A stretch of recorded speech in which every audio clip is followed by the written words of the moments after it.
Bahasalah menyatukan kita semua. Marilah belajar ramai-ramai. Assalamualaikum warahmatullahi wabarakatuh dan salam sejahtera kepada semua pelajar.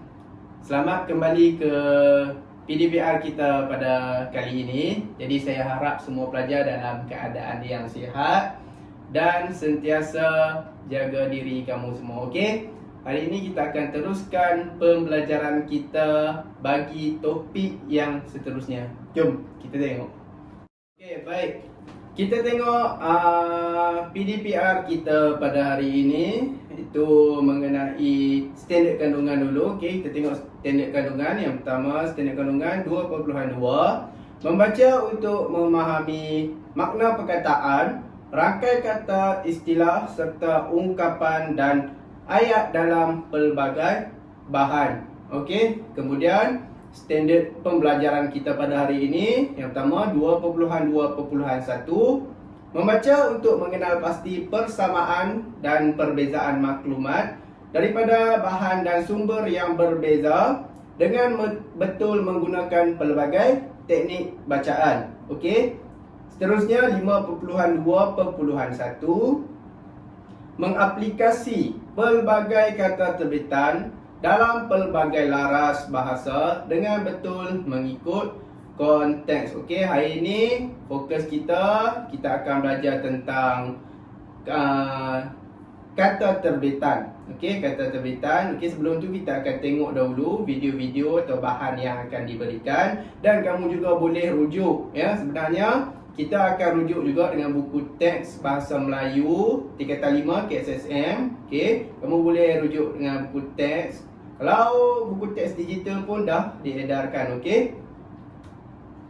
Okey, kemudian objektif pembelajaran kita pada hari ini. Pada akhir pembelajaran, murid-murid dapat yang pertama, memahami dan mengenal pasti jenis-jenis kata terbitan.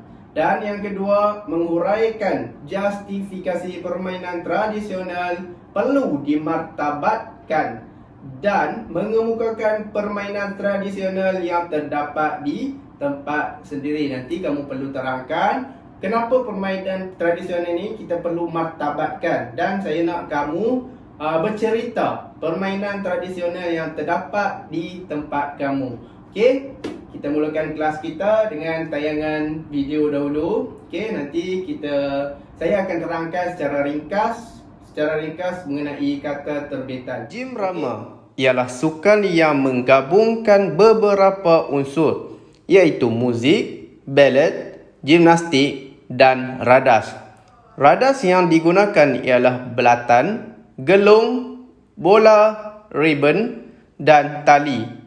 Gelung kemas rambut, kostum yang berwarna-warni dengan aksi lincah lenturan badan menjadikan Jim Rama antara acara yang dinanti-nantikan setiap kali kejohanan sukan berlangsung. Petang. Format pertandingan. Petang dipertandingkan dalam 3 format, iaitu perseorangan, berpasangan dan bertiga. Bagi acara perseorangan dan berpasangan, pemain akan menggunakan 3 biji ball. Bagi acara bertiga pula, pemain akan menggunakan 2 biji ball. Peralatan. Permainan ini memerlukan beberapa biji bola besi, ball, sebiji bola kayu, jack, pita pengukur dan tuala kecil. Gelanggang petang. Petang boleh dimainkan di gelanggang terbuka atau bertanda. Gelanggang terbuka merupakan kawasan lapang sama ada bertanah, berpasir atau berumput. Gelanggang bertanda pula ialah kawasan permainan yang dibina khas untuk permainan ini. Cara permainan.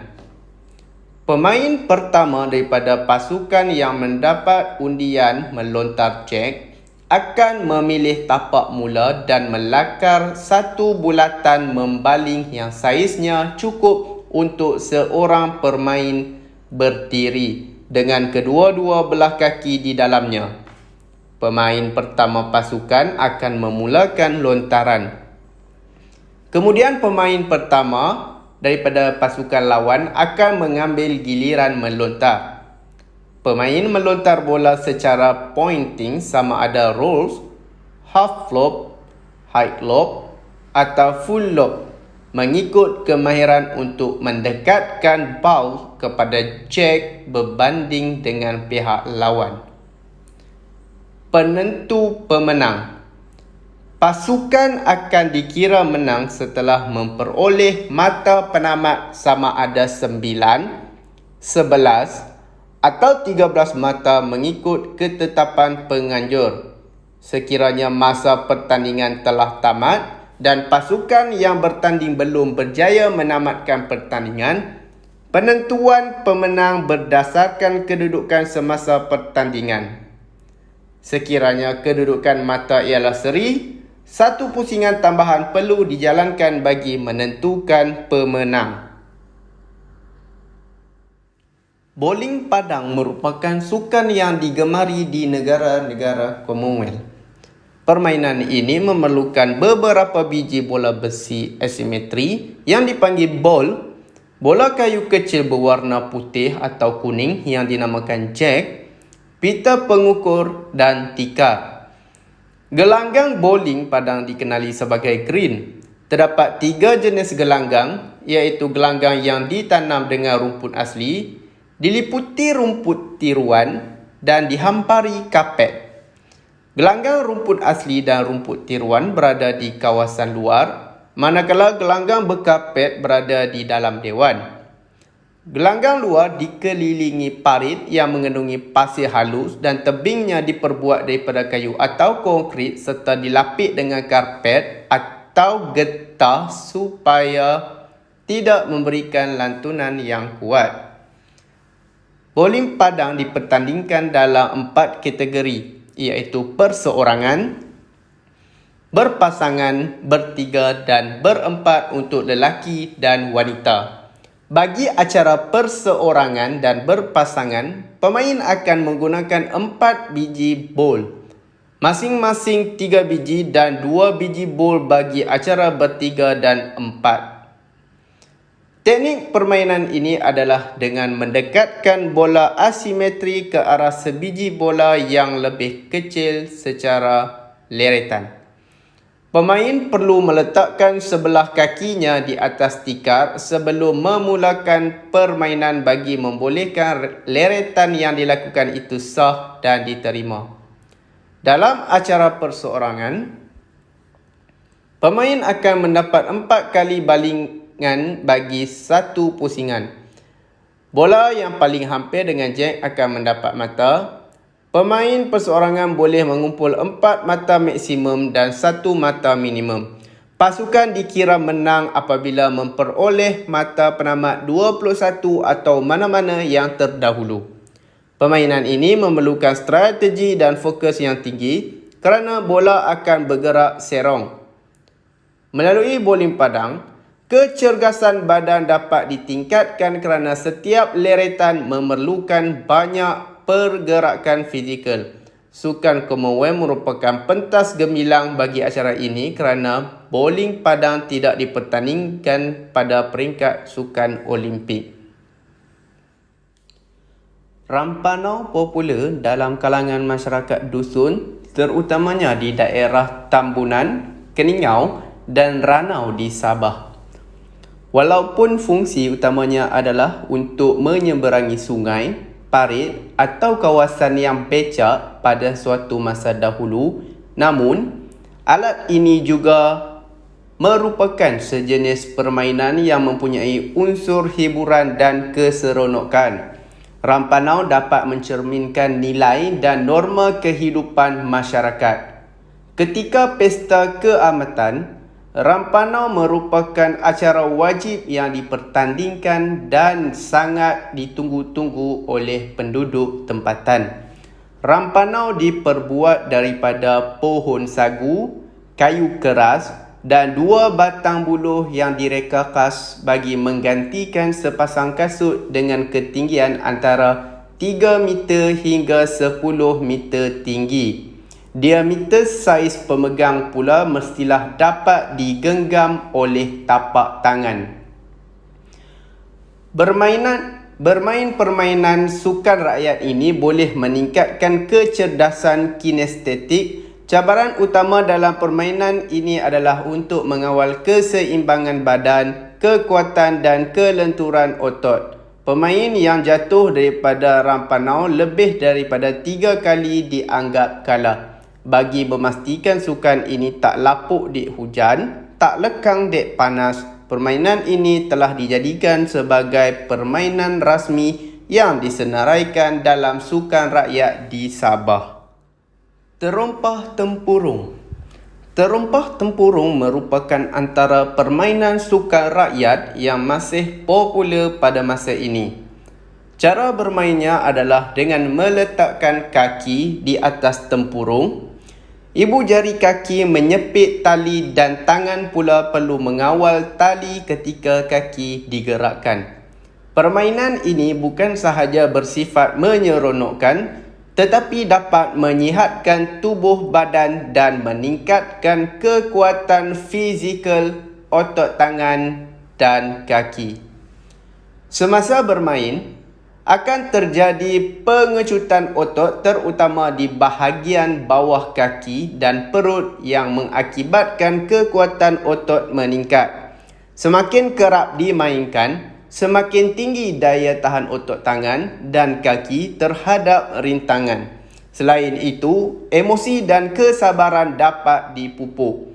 Pemain harus bersabar dan terus mengawal keseimbangan badan ketika berdiri dan melangkahkan kaki sedikit demi sedikit sehingga tiba di garisan penamat. Mari kita lihat cara-cara membuat terompah tempurung. Bahan-bahan yang diperlukan: tempurung kelapa yang telah dibersihkan, gunting, kayu kecil berukuran 1,5 inci, tali berukuran 2 meter atau panjang mengikut ketinggian pemain. Cara membuat: yang pertama, tebuk lubang dengan menggunakan gunting pada kedua-dua tempurung kelapa. Yang kedua, masukkan tali ke dalam lubang tempurung kelapa. Yang ketiga, ikat kayu kecil dengan menggunakan tali di bahagian dalam tempurung kelapa.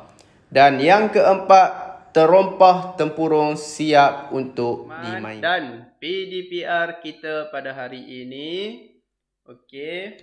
mengenai kata terbitan. Baik.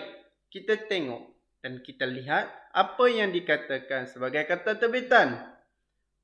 Kata terbitan ialah bentuk kata yang mengandungi kata dasar yang mendapat atau menerima imbuhan. Diterima imbuhan. Kata terbitan ini terbentuk melalui proses pengimbuhan, iaitu proses yang menggandingkan imbuhan pada kata dasar dan menghasilkan berapa kata terbitan dekat situ? Ada berapa? 4 kata terbitan. Jom kita tengok apa yang 4 kata terbitan tu. Jenis-jenis kata terbitan. Yang pertama, kata terbitan berawalan. Yang kedua, kata terbitan berakhiran. Yang ketiga, kata terbitan berapitan. Dan yang keempat, bersisipan. Ingat ya, awal, akhir, apit dan sisip. Kita tengok satu persatu. Yang pertama, kata terbitan berawalan.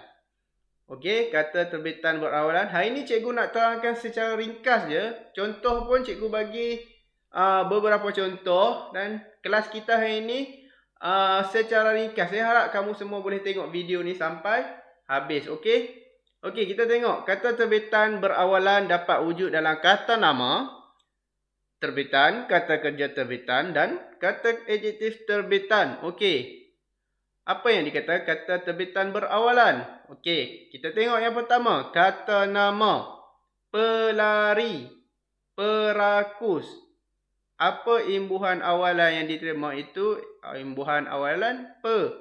Kemudian pembawa, pembuat, okey, suprakelas, supranasional. Itu kata terbitan berawalan bagi kata nama. Okey, kita tengok kepada kata kerja pula. Okey.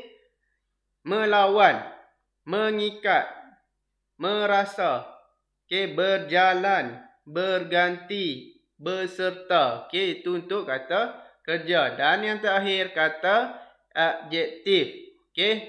Semua tahu kata adjektif ni apa? Kata sifat. Okey. Terbesar, tercantik, awalan ter. Kemudian secerah, setebal, senipis. Itu untuk kata terbitan berawalan. Okey, ini contoh-contoh dia. Okey, seterusnya kata terbitan berakhiran. Tadi awal, ini akhir pula. Kata terbitan berakhiran dapat wujud dalam kata nama, terbitan, dan kata kerja terbitan sahaja. Ada dua. Ada kata nama dan ada kata kerja. Okey, ini untuk kata terbitan akhiran. Okey, yang pertama kata nama. Tengok contoh-contohnya. Pakaian. Asalnya, apa kata dasar dia? Pakai. Okey, jahitan. Yang sebelum ni jahit, kita tambah an. Jadi jahitan. Kemudian main. Kita tambah an kat belakang, jadi mainan. Okey. Sastrawan. Angkasawan. Okey.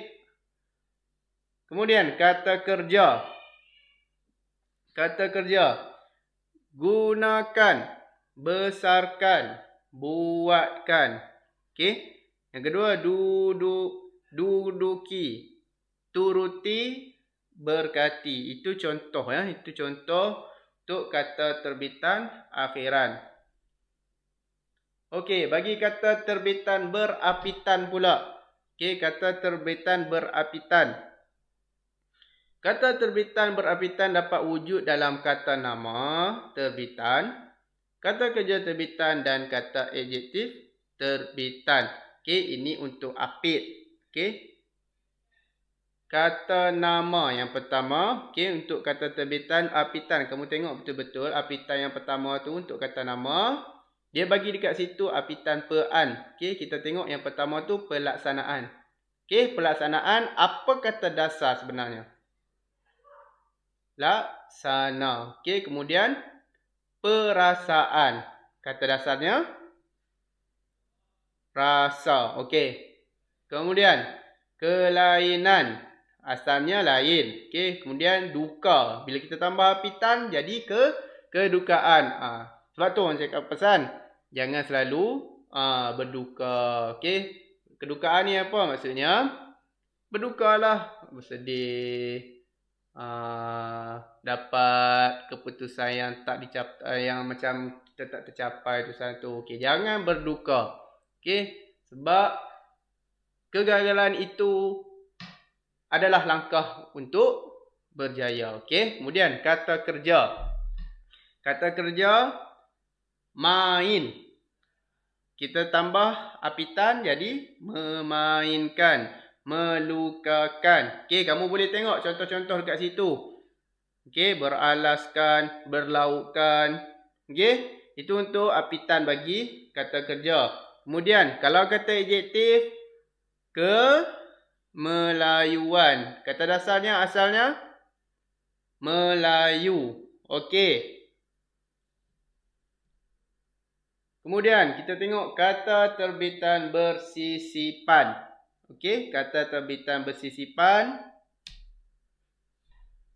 Bentuk sisipan tidak lagi produktif dalam pembentukan kata terbitan. Okey, maksudnya bentuk sisip ni jarang-jarang kita nak jumpa. Okey, jarang-jarang kita nak jadikan dia satu pembentukan kata.